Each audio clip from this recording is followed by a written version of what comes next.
Hello guys, आज की video में बात करेंगे पवन सिंह वर्सेस खेसारी लाल। तो 5 स्टार पवन सिंह सबसे बड़ी अपडेट निकली। 5 star Pawan Singh new super duper hit song आने वाला है, तो इसमें पूरी जानकारी देंगे। तो अगर मेरे चैनल पे नए तो मेरे चैनल को लाइक और सब्सक्राइब और शेयर जरूर करें। बेल आइकन दबा दी कैसे न्यू अपडेट सबसे पहले आप तक पहुंचे।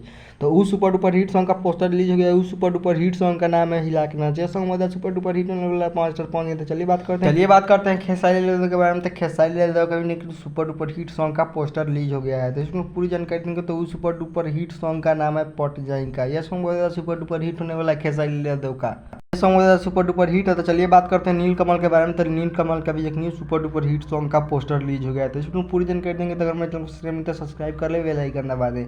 तो उस सुपर डुपर हिट सॉन्ग का पोस्टर रिलीज हो गया। तो उस सुपर डुपर हिट सॉन्ग का नाम है शराब साड़ी पर गिरल बा। ये सॉन्ग बहुत ज़्यादा सुपर डुपर हिट होने वाला है नील कमल का। तो अगर मेरे चैनल को सब्सक्राइब नहीं तो सब्सक्राइब कर ले, बेल आइकन दबा दी कैसे से न्यू अपडेट सबसे पहले आप तक पहुंचे। तो आप लोग कमेंट में ज़रूर बताइएगा कि ये वीडियो आप लोगों को कैसा लगा। तो चलिए मिलते हैं न्यू अगले अपडेट के साथ, तब तक इतना ही।